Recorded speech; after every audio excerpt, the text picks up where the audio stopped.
to Healthy AF, Cory and Dave, as always. Do we ever have guests? Not yet. We had Lydia one time.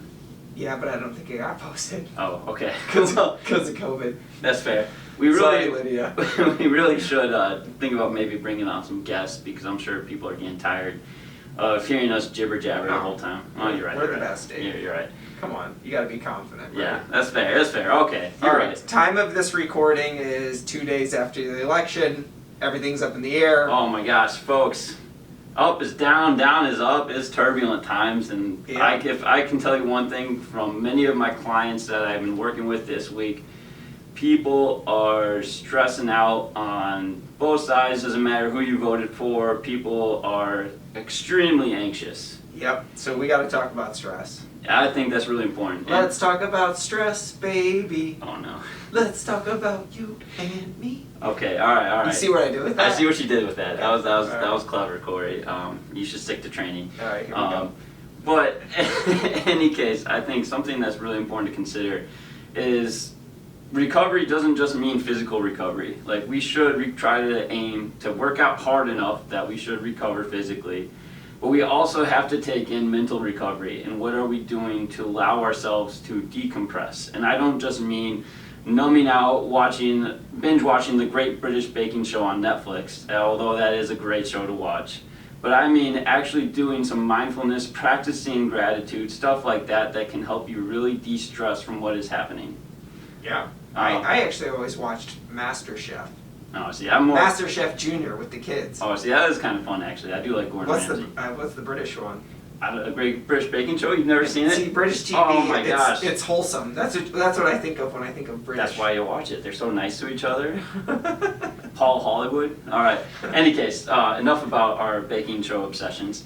Let's talk about stress. So I think 2020. I think a lot of us will agree has been just a weird year, and there's a lot of anxiety.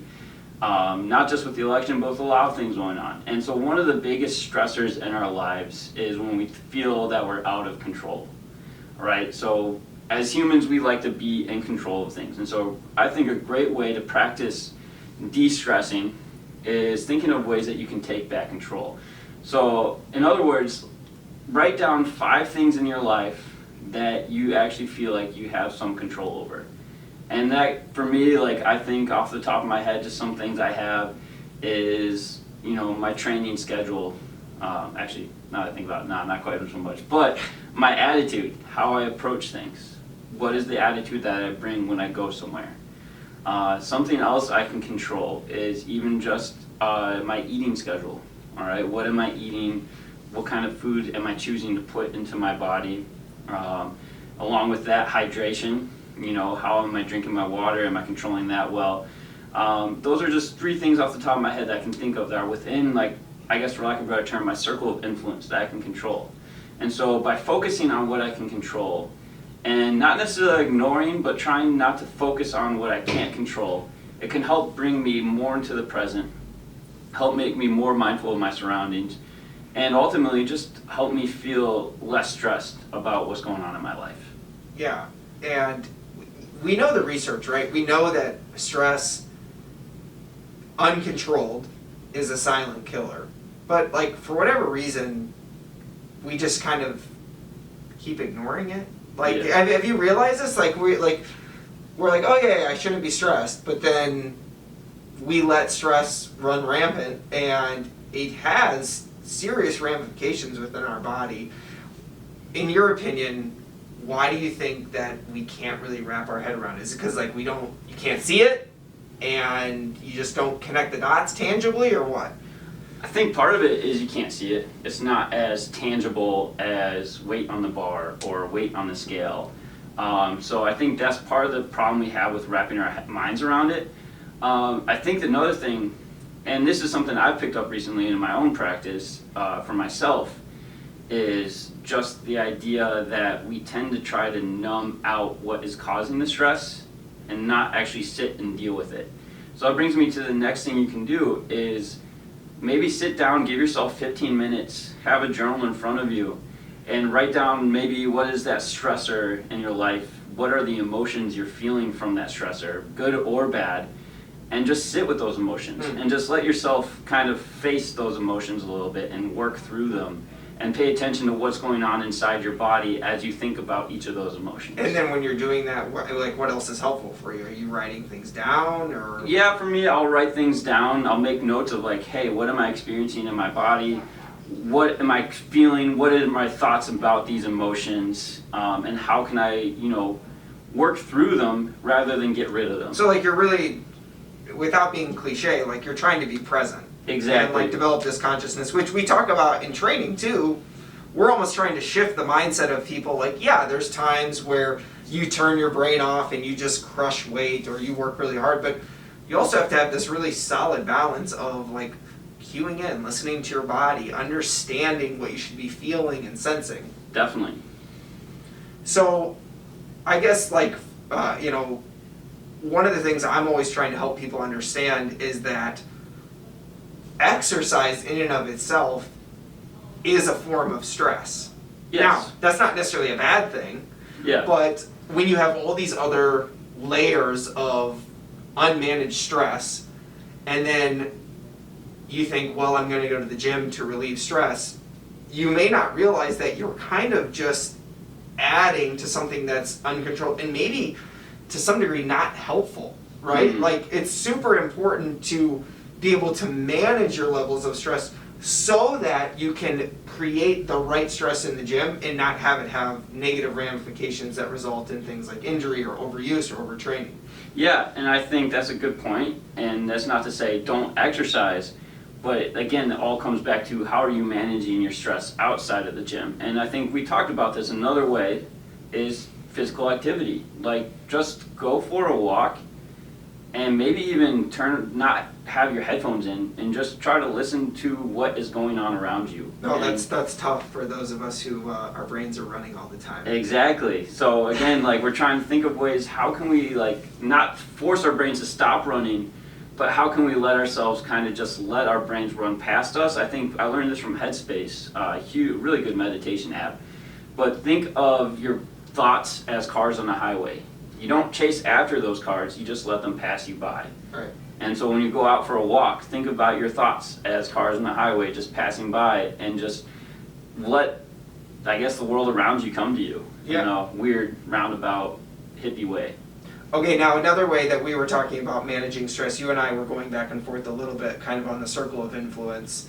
Can you unpack that just a little bit in terms of what it means for how we manage our stress? Yeah, think about the things that you can have immediate influence on, and then even you can make a circle of, like, you can think of the things that, you don't necessarily have immediate influence on, and just think about the things that you do have immediate influence on. Those are the things that, you can take emotional responsibility over. Like, you can allow yourself to focus on those things. Right. And kind of allow the other things to kind of just pass you by to an extent. Not necessarily be apathetic towards them, but try not to put too much emotional energy towards them. Right. And this is maybe oversimplifying it, but a lot of times I just tell myself, like, control what you can control. Like, there's a lot of pieces that you can't necessarily control what other people are doing, or maybe what's happening in world events or COVID or, all these other things. Like, just do what you can do, which if you actually do that, it's a huge stress reliever because you don't feel like you carry the responsibility of all these different things. Yeah, and where I would implore you, because I don't think a lot of people do this enough, is to actually sit down and be honest, introspective, and think about what are the things you actually can't control. Right. And so write those down, put them in front of you so that you can come back to that when you start to feel like things are spinning out of control. Maybe pull out that note card. These are the things I can't control. Right, so now we're back to, again, like developing this either pattern or habit of like consciousness or meditation or prayer or, whatever you want to call it. Yeah. But, almost like sitting with yourself and developing this awareness. Exactly. Right? Okay, so let's go a quick recap. Just practical steps here in terms of managing stress so that we can start to implement these things. All right, so first thing, control what you can control. Make a list of what you can control. All right, second thing, try to make sure that you practice just paying attention to what's going on in your body. How is your body picking up that stress? how is your body emotionally responding to that stress, and work through those emotions. Sit with yourself, be quiet, and be present. And then the third thing, use physical activity as a means to de-stress and allow yourself the opportunity to just be present with what's around you. So I think, the big thing is being present.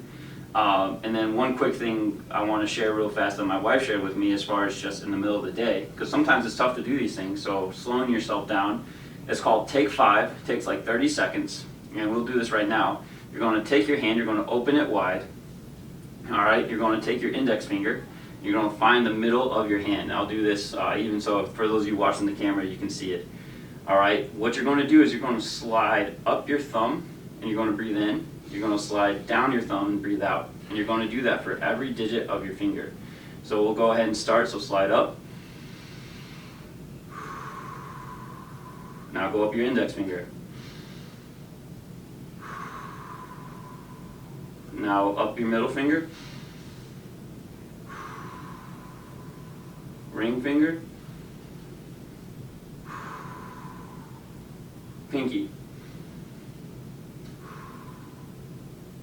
So that's it, that's take 5. It takes 30 seconds, and the tactile experience of your hand helps bring you presence to what's going on, but then also the breathing gives you a pattern to breathe, and it'll help you just in the middle of the day, just help de-stress as you're even going through the day, and just practice that presence. Yeah, simple.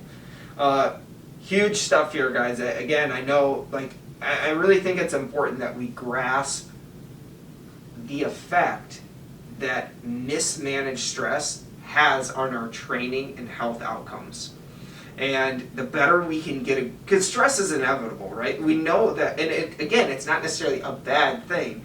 It's, do we have a way to manage this? Do we have a way to adapt and control it so that it doesn't get out of control? Yeah. So make sure you prioritize this, guys, and until next time, stay healthy AF.